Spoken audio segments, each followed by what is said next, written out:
Bueno, muy bien, damos comienzo al primer seminario de lo que va a estar siendo los que realizaremos con el Instituto Internacional de Derechos Humanos. Vamos a tratar el tema de salud y COVID-19 principalmente. Hoy estaremos hablando con el doctor Pablo Coll. Él es médico especialista en psicología, trastornos de adaptación, perito de la justicia argentina y especialista en relación médico-paciente, junto a la doctora Margarita Bosch. Ella es doctora en Ciencias por la Universidad de Buenos Aires, magíster en bioética y presidente del capítulo para abordar los desafíos del cambio climático en el Instituto Internacional de Derechos Humanos. Así que los saludo y damos comienzo al seminario. Bueno, muchas gracias, Joaquín, por esta presentación.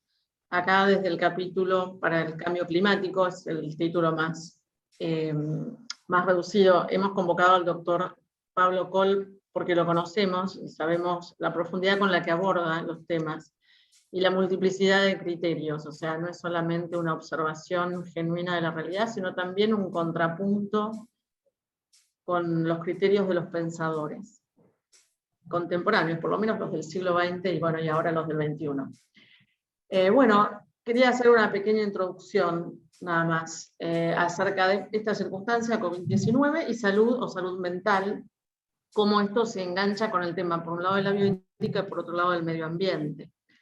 Una de las particularidades que más nos llamó la atención es el tema del aislamiento, por las características de la infección y del virus, ¿no? O sea, el virus se transmite con mucha facilidad entre personas, aparentemente estaría flotando en el aire, y es extremadamente adhesivo al cuerpo humano, o sea, tiene receptores en muchos de los tejidos, sería como una especie de infección sistémica, ¿no es cierto? Y entonces el contacto, la cercanía, el tiempo de interacción entre personas fue medido y hay una clara evidencia de que en la medida en que lo reducimos, protegemos a las personas de una infección. También, y por el otro lado, cosas que todos conocemos, no tenemos todavía un remedio, una forma de defendernos. Estamos con la etapa de las vacunaciones con bastante éxito, pero hasta que todo esto se termine de averiguar, vamos a tener que sostener este aislamiento que nos cuesta mucho, y en algunos casos, que han sido debidamente relevados, generan patología y generan dificultad. Por ejemplo, niños con dificultades del espectro autista tienen una importante retracción de sus habilidades.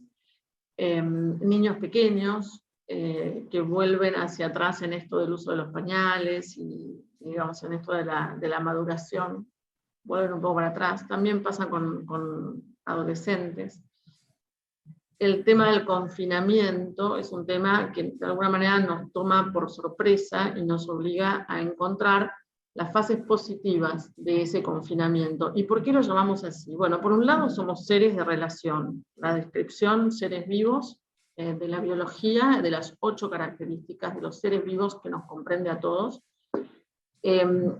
indica que hay una sensibilidad, hay una relación, y que desde el punto de vista de la termodinámica somos sistemas abiertos, que quiere decir hay un intercambio. Nosotros, lo mismo que el potus y el gato, etc., intercambiamos energía y materia con el medio ambiente. Energía, por ejemplo, en forma de calor, otros.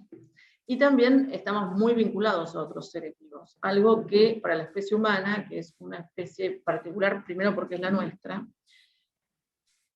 nos presenta como, la biología nos presenta como seres sintientes, tenemos una sensibilidad que nos da información respecto del medio ambiente, pero vivimos en relación. De hecho, vinimos a este mundo a través de 2 personas que nos dieron origen, tenemos un desarrollo placentario, somos vivíparos, nacemos vivos, pero el desarrollo previo lo hicimos en el cuerpo de la mamá.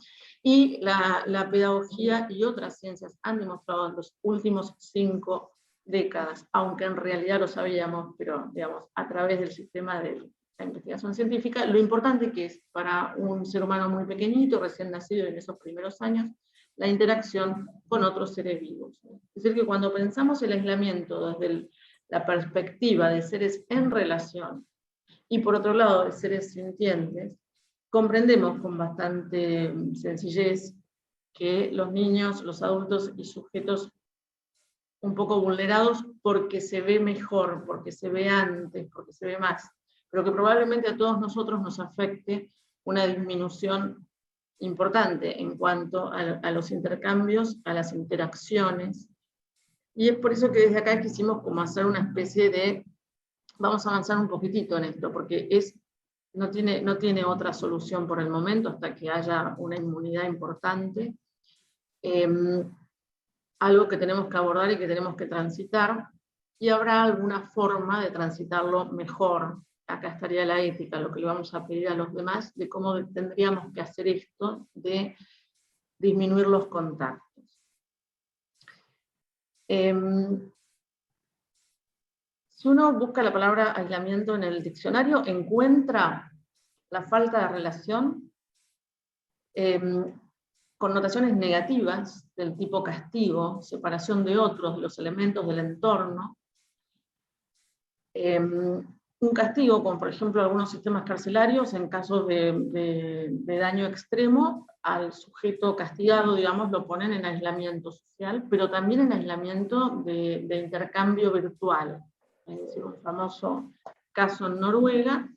El sujeto está bien atendido en una celda, fue condenado por la muerte de 77 personas, jóvenes, y también le han negado la conectividad por internet. Un tema que todavía se discute, si eso estaría bien o no. ¿Sí? También el diccionario en nuestro idioma y en otros idiomas hablan de un aislamiento y de una pérdida de caracterizaciones, de una melancolía y una tristeza directamente en la descripción. ¿Sí? Es decir, no solamente un castigo, es una condición delicada. Todavía encima en el diccionario de la Real Academia Española se habla de que el aislamiento puede ser, por ejemplo, de factores físicos, o sea, de temperatura, de sonido, ¿no? Pero dice, es aislar los cuerpos para que no se transmita el calor, cuando habla de aislamiento térmico. Una forma de expresar que me impactó particularmente, porque aislar los cuerpos para evitar el intercambio de calor me hace una referencia directa a la afectividad y a la emocionalidad, dos temas que se han visto exigidos durante este tiempo y el tiempo que nos falte todavía. Más allá de las definiciones, me interesaría detenerme en algunos estudios. Por un lado, el aislamiento absoluto de estudiantes universitarios, de todos los elementos de la física, es decir, lo que sería sensorial, del tacto, de los sonidos, y el resultado era que la mente producía alucinaciones como compensación a esa falta de estímulo. Al no recibir estímulos del exterior, producía como una especie de memoria, ¿no es cierto?, sus propios estímulos, y los resultados fueron tan choqueantes y en tan corto plazo, lo describen entre las 48 y 72 horas, ese tipo de investigación fue suspendida, un aislamiento completo de las percepciones físicas del entorno, ¿no? También hay quienes estudian cuando el aislamiento se hace voluntariamente, es decir, personas que por religión o por creencias religiosas o por espiritualidad se aíslan como ermitaños, como sujetos que viven en una celda comiendo simplemente y orando, etc. Y pueden pasar muchos años en ese estado. Y no se advierte las alteraciones que sí se advierten en sujetos que han sido aislados, por ejemplo, porque están presos, u otro, o por temas de salud, los niños de la burbuja, porque no tenían un sistema inmune suficiente. Y se ve que la reactividad de estos últimos sujetos, es decir, que no ingresaron voluntariamente al aislamiento, sino que, bueno, fueron circunstancialmente puestos ahí, la reacción era mucho más grave, mucho más reactiva. En algún momento había que esperar una reacción violenta del sujeto que quiere salir del aislamiento y reconectarse, que quiere ser reconsiderado. Entonces, la causa y el objetivo son dos elementos que resultan muy importantes para transitar el aislamiento de una manera positiva. Si la causa es evitar la muerte del otro, evitar el contagio, evitar la contaminación, protegernos todos como grupo familiar o de amigos, que también es válido, entra dentro de la misma categoría de relación. El tiempo que se le exige al sujeto de disminuir el número de contactos con otro, se vive mejor. Pero si no existe una razón suficiente, o los sujetos creen que son arbitrariamente obligados o exigidos de aislarse, mientras otras partes de la sociedad no lo son en absoluto, eso sí genera una reactividad y una violencia que hay que observar. O sea que cuando se le pide a las poblaciones unas actitudes, habría que acompañarlas de la conciencia general que estamos todos en esto, ¿no? Algunos primeros ministros y qué sé yo tienen unas alocuciones muy interesantes en este sentido, donde han comprendido que va a ser mucho mejor para el ciudadano transitar estos meses de aislamiento si están convencidos y conocen, ¿no? Vamos a apuntar a la verdad, que todos están en la misma situación y que el gesto de cada uno suma al gesto de todos, es decir, que uno puede tener un aislamiento de contacto en cuanto a interacciones a distancia, por supuesto a gestos del afecto, que se ven suspendidos naturalmente porque son siempre mucho más cercanos. Si sabemos que estamos todos en el mismo barco y sabemos que todos, este pequeño gesto y este pequeño sacrificio o esfuerzo va a redundar en un bien común, y el resultado positivo y el éxito va a ser el resultado de que todos pusimos algo de nosotros mismos. Los políticos que han comprendido esto y lo han manifestado de esta manera a sus pueblos y a sus dirigidos, son los que han obtenido mejores resultados, es decir, que las personas más inteligentemente y con más atención mantengan estas distancias, ¿sí? Otro ejemplo que es bastante interesante, que es sobre los fines del aislamiento, ¿sí? Entonces acá se evalúa a deportistas, por ejemplo, hay una competencia de la náutica donde se transita, se hace una vuelta alrededor del mundo a vela, sin intercambio, es decir, no pueden recibir comida, etcétera, ni algún tipo de asistencia, ¿no? Y son competencias largas, entre 200 y 300 días, y hay un montón de deportistas que la hacen, y los que resultan mejor, digamos, vencedores en cuanto al estado de ánimo y a los resultados, son los que tienen un fuertísimo interés por ganar la competencia. Es decir, que en estas personas donde el fin es lo más importante, hacen un tránsito mucho más natural y menos patológico de ese aislamiento humano, ¿sí? Bueno, entonces acá hemos marcado dos elementos que pueden servir a quienes nos dirigen y a quienes toman las decisiones en nombre de todos y que están con la pesada carga de orientar, ¿no es cierto?, civilmente las acciones para poder evitar, ¿no es cierto?, el contagio y las muertes, para lograr un afrontamiento positivo en las personas y que incluyen la condición humana de ser parte de un sistema que llamaremos genéricamente biota, en la que están los elementos no vivos, inertes, como el clima, las aguas, el paisaje, la armonía en el paisaje, que ha sido descrita por muchos autores en los últimos 200 años. La belleza del entorno es algo importante para el ser humano como individuo y como sociedad. Por eso se protegen algunas zonas, existen los parques nacionales, los parques protegidos. Por eso hay como una atención a la belleza del entorno. Pero que también el entorno es algo con lo cual nosotros interactuamos. A los niños les enseñamos cómo vienen los niños, acompañándolo a ver cómo nace el perrito o el gato. Entonces los ciclos de vida de animales o vegetales lo ayudan a comprenderse como un ser biológico. Y el intercambio con personas, que es lo que nos refleja. Desde la filosofía, el otro es la medida. Entonces, si bien nos miramos en un espejo, que es un vidrio con una fina capa de plata, nosotros nos miramos mucho más en las otras personas, en los que nos rodean. Resultado de esto son los grupos grandes que interactúan, chicos en colegios donde viven, ¿no es cierto?, donde están pupilos, o familias muy numerosas, en donde hay muchos chicos, hay 8, 10, 12 hijos de la pareja, y todos estos conviven. En esa interacción, en ese mirarse en el otro, en esa ida y vuelta, en ese espejamiento, el ser humano aprende más rápido cómo manejarse a sí mismo, cómo es uno mismo, y también cómo ser exitoso en los desafíos de la vitalidad. Es decir, integrarnos al sistema.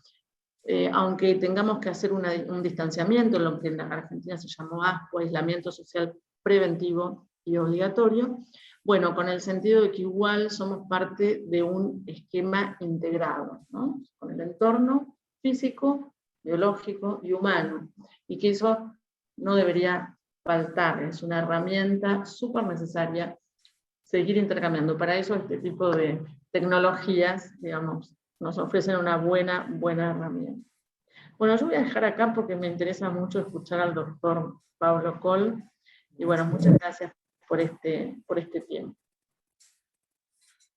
Bueno, del mismo modo, agradezco al Instituto Internacional de Derechos Humanos por esta invitación, convocatoria a hablar de estos temas, y en especial, bueno, al Consejo de Medio Ambiente, que se ha interesado obviamente, por todo esto que sucede y que le compete plenamente, ¿no? Así que, bueno, abordemos este tema de la pandemia, digamos, que está dada, cuyo protagonismo es este virus que se ha extendido de una manera sorpresiva para todos, digamos, que ha tomado por sorpresa a las distintas sociedades, y que ha provocado una reacción, digamos, inmediata en las sociedades científicas, activas de las sociedades humanas, por supuesto, y es interesante ver el tipo de reacción que han tenido estas sociedades científicas. Margarita hablaba fundamentalmente del aislamiento, entiendo, y cuál es el primer paso que ha dado la ciencia en este sentido, es decir, respecto de esta propagación del virus, fue que aislar el virus. No solo aislaron a las personas, digamos, lo primero que se hizo fue aislar el virus. Es decir, que el aislamiento responde a un paradigma científico, a un paradigma epistemológico que se viene desarrollando desde centurias, diría, como probablemente desde mediados de la Edad Media, es decir, cuando la inteligencia, cuando la curiosidad humana comenzó a desarrollar la ciencia, lo primero que hizo fue aislar el fenómeno. Es decir, que esta reacción de aislamiento le corresponde a la idea central, al paradigma científico que opera desde que la conciencia humana se abocó al análisis de los fenómenos de la naturaleza. Por análisis de los fenómenos de la naturaleza quiero decir a descomponer en partes y a tomar una parte de esa naturaleza, ya sea, bueno, el crecimiento de una planta, el desarrollo de un microorganismo. Hoy, pero digamos, hace 300 años no se conocían los microorganismos. Había hipótesis sobre esas cuestiones, tampoco había modos de aislar. Es decir, que la ciencia se dedicó a calcular, pero inicialmente, por ejemplo, con Copérnico, que estableció una palabra, digamos, o denominó a su investigación de una manera que después tuvo una trascendencia extraordinaria, ¿no? Que es la revolución de las esferas celestes. La palabra revolución después atravesó toda la historia y tiene su origen allí, en la revolución de las esferas celestes. En ese objeto, es decir, la ciencia puede situar ese objeto a estudiar. Y esto lo hace a través de un paradigma que se llama paradigma de separación, dentro del cual podemos decir el aislamiento es como el elemento operativo de ese paradigma de separación. Creo que Margarita desarrolló gran parte de su locución, digamos, de sus consideraciones, en función de este aislamiento.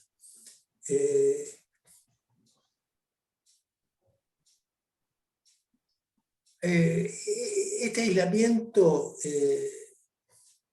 se da paralelamente a la concepción mecánica de la ciencia, es decir, donde se considera que un organismo está formado por partes. Entonces, bueno, es cuestión de extraer esas partes, estudiar esas partes y entender que con el digamos, exhaustivo conocimiento de esas partes después vamos a entender el todo. Pero ha ocurrido que ese todo, del cual últimamente estamos hablando bastante, se nos escapa constantemente. Es decir, que esa concepción mecánica inicial de la naturaleza no ha dado por resultados un entendimiento acabado, digamos así, de la condición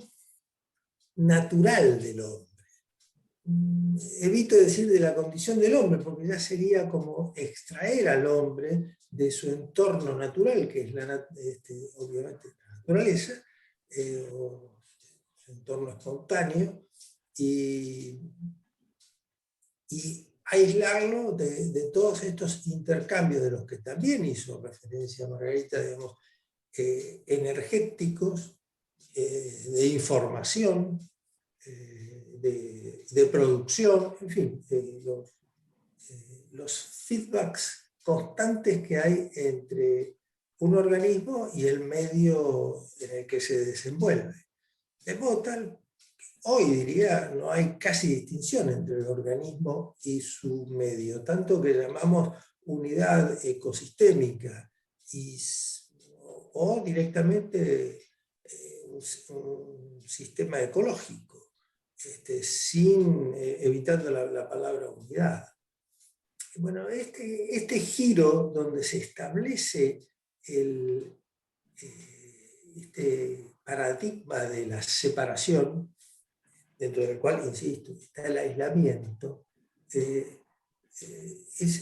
un giro que sucede históricamente después de la concepción griega de la naturaleza.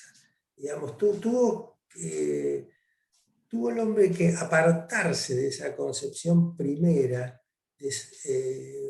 para poder avanzar, bueno, a tientas en esta metodología analítica de la ciencia. Los griegos se entendían, mejor dicho, inmersos dentro de la naturaleza. La cosmovisión que tenían no eran ellos y la naturaleza. Ellos formaban parte de la naturaleza.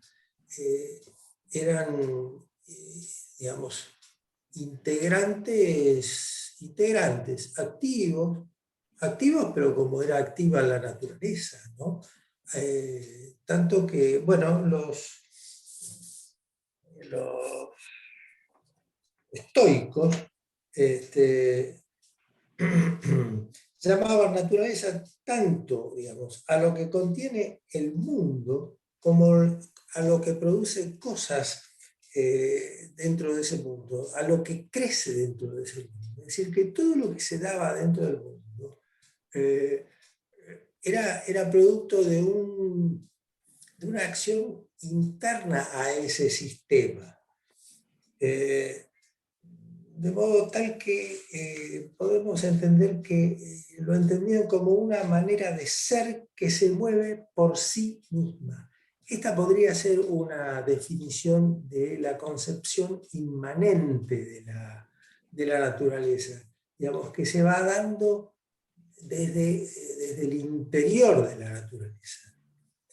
De la naturaleza, ¿no? Porque después se tomó la palabra interior, sobre todo, pongamos en el siglo XX, y con digamos, el advenimiento de este paradigma psicológico como la interioridad del hombre. Pero la interioridad del hombre no existe sin su medio de intercambio. Así que bueno, eso lo dejamos para revisarlo.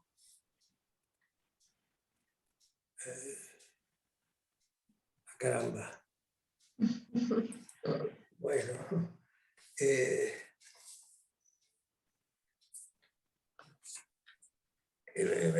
Más adelante, bueno, Lamarck, que es uno de los investigadores a la par de Darwin, de la evolución. Hay 10 minutos más. Bueno, retoma esta idea de la naturaleza como una intencionalidad que va aprendiendo, análoga a la mente humana. ¿Por qué una intencionalidad, doctor? Porque hay un proceso en curso donde podemos entender que hay una direccionalidad de los cambios. La concepción inmanente de la naturaleza implica las mutaciones, los cambios que se van produciendo. Fijémonos en las mutaciones que se dieron antes de ayer, en el virus del COVID. Digamos, ahí hay cambios constantes. Eso es una tendencia, digamos, insisto, bueno, y ahí lo que quiere para decir los viejos. ¿Sí? Claro, lo que quiere decir es que muta el virus y nosotros también, nosotros vamos acompañando, o sea, el que no lo resiste muere y los que quedamos, mientras que quedamos. Bueno, eso sería un criterio, digamos, de que sobreviven los que más se adaptan, que sería un concepto más darwiniano, ¿no? La Marx se contrapone un poco al concepto de Darwin, porque Darwin toma a una especie en sí misma, como en su interioridad, y no es tan afecto a verla en un desarrollo que tenga que ver con los intercambios de lo que hoy podemos decir ecosistémicos. Así que, digamos, hoy podemos decir, esa mente que no es solo, que no le corresponde solo al hombre, es una mente extendida, es una mente ampliada, es un sistema abierto. Creo que vos hiciste mención a los sistemas abiertos. Sí. Darwin es más bien proclive a un sistema cerrado, es decir, que a tales causas se producen tales efectos, ¿no? Sí. Es un sistema más mecánico. En cambio, un sistema abierto, a determinadas causas se pueden producir diversos efectos. A un perro le pisa la cola y se puede enojar, puede correrse, puede no fastidiarse, puede tener distintas reacciones. A eso llamamos un sistema abierto. Es un sistema condicionado. Darwin profesa una convicción más incondicionada, más del estilo del paradigma de la separación, insisto, en cuyo interior se encuentra esta noción de aislamiento. Y en esto estamos. Si, digamos, apurando un poco la marcha de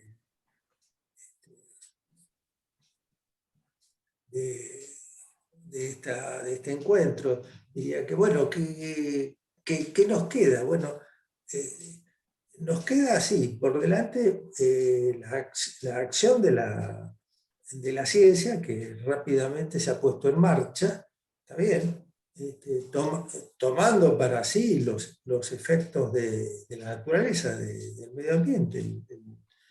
El virus se ha dado su presente, digamos. Lo que intentamos sacar por la puerta ha ingresado por la ventana, pero de una manera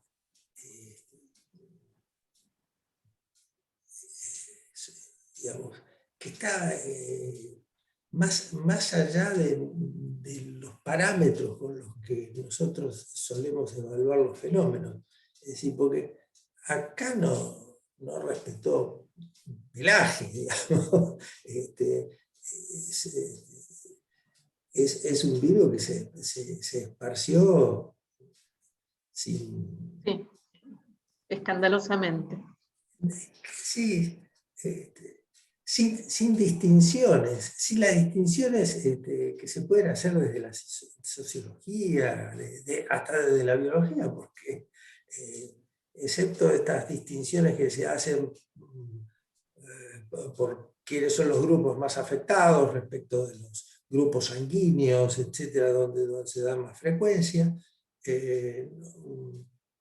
ha actuado como, bueno, bajo ese prefijo pandémico, ¿no? Pan, el dios Pan en Grecia era el dios completo, digamos, La totalidad. de la totalidad del universo.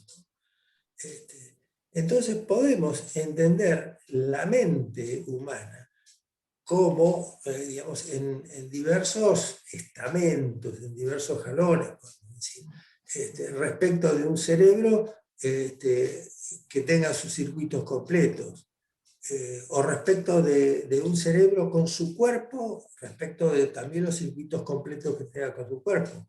O podemos entenderla respecto de la condición humana en relación al medio ambiente con sus circuitos completos.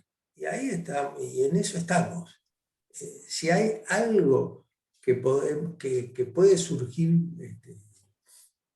esperanzador en el horizonte, es reintegrar al hombre a esa condición de separación, digamos, que ha operado la separación, reintegrarlo a la naturaleza, y reintegrar a través de la reflexión de la ciencia. La ciencia es como si en algún momento hubiese perdido su capacidad reflexiva y se precipita sobre el objeto, aislándolo, ¿no?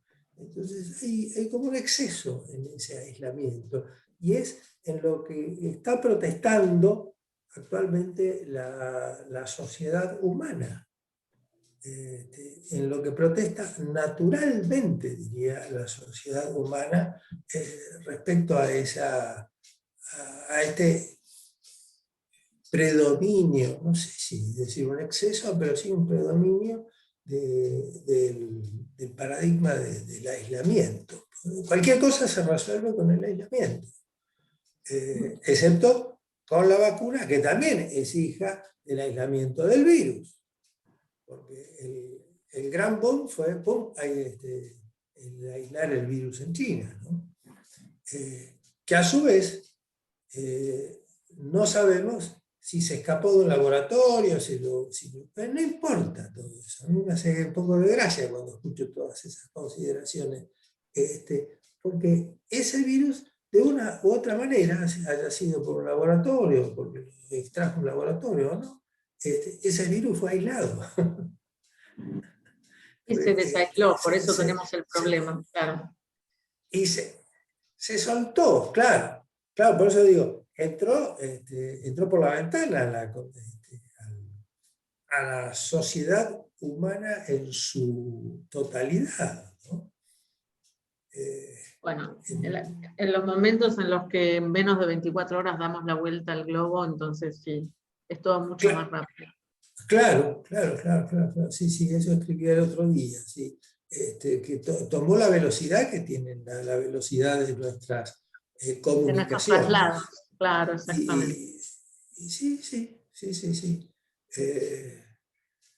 Así que la cuestión es volver a cierto espíritu reflexivo, que está... que está en una posición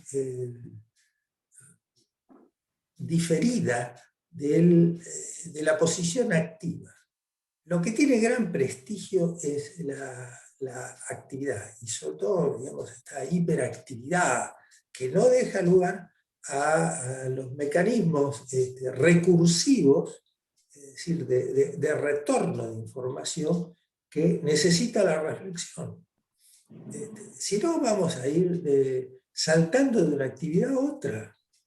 Sin poder aprender nada en el medio, ¿no? Pero lo curioso es que la naturaleza también va saltando. Y es casi como el coyote, ¿no? Que te dice, bueno, alcanzame, porque el virus va saltando también en una suerte de hiperactividad. Y tenemos que dejar de entender, tenemos que pasar de esta posición en la que están las sociedades y muchos gobernantes, de entender la pandemia como una guerra. Yo estoy empeñado en desmontar, en deconstruir esta forma de entender esta epistemología, digamos, porque no es un enemigo, es que va todo a este ritmo enloquecido. Y no es una guerra, porque entonces la vamos a perder, probablemente. Formamos parte de todo ese movimiento, no es un enemigo.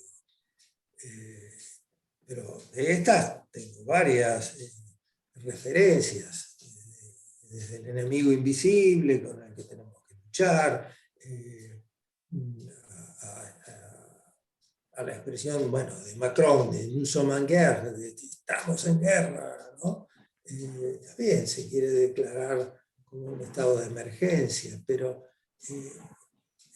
estamos no en el mismo barco, estamos en el mismo mar. Estamos en el mismo planeta, somos Sí. parte de la misma biota, y lo que hagamos acá influye allá, y lo que pasó allá influye acá, y somos una unidad. En definitiva, creo que ese concepto Sí. está bastante... A mí me gustaría aclarar, cuando vos hablas de biota así, está incluida dentro de la biosfera, o si la biosfera incluye a la biota. Pero bueno, eso sería un tema quién incluye a para quién, desarrollar, ¿no? pero sí el concepto de una unidad, en donde las piezas no están aisladas, y por tanto el movimiento de unas afecta a la otra, viceversa, la falta de movimiento afecta a las otras, viceversa. Poder entendernos como seres en relación. Sí. Justamente, a mí me parece que esa es la reacción que está trabajando de fondo sobre todas estas medidas de aislamiento, donde hay una resistencia a entregarse a ese aislamiento. Porque, claro, el impulso asociativo de los seres humanos, llamado impulso gregario, si quieres, un poco vieja esa denominación, pero bueno, empuja. Es muy fuerte. Es esa tendencia, digamos, bueno, que te marcaba les marcaba en los griegos, como un modo que en su concepción ontológica decían que es como un modo de ser, en esta condición inmanente en la que somos parte de ese suceder, de ese estar en curso. Bueno, impresionante, como siempre. Bueno, muchas gracias. Han quedado un montón de bueno, sí, inevitablemente. Inevitablemente. Sí. Me hubiese gustado desarrollar más el pensamiento de Bateson. Bueno, cuando quieran, seguimos, ¿no? De Gregory Bateson, que fue realmente un pionero en estas cuestiones. Bueno, vamos a organizar otras cosas. Sí, definitivamente está bueno para ampliar la temática. Bueno, muy interesante. Muchas gracias por participar a ambos. Damos por concluido entonces la primera emisión del seminario y espero que la hayan pasado bien. Un placer. Seminario que quiero, palabra que quiero decir que quiere decir semilla, viene de lo seminal, de lo que se siembra. Bueno, esperemos haber sembrado algo. Seguramente. Muchas gracias. Buenas tardes. Bueno, gracias a ustedes.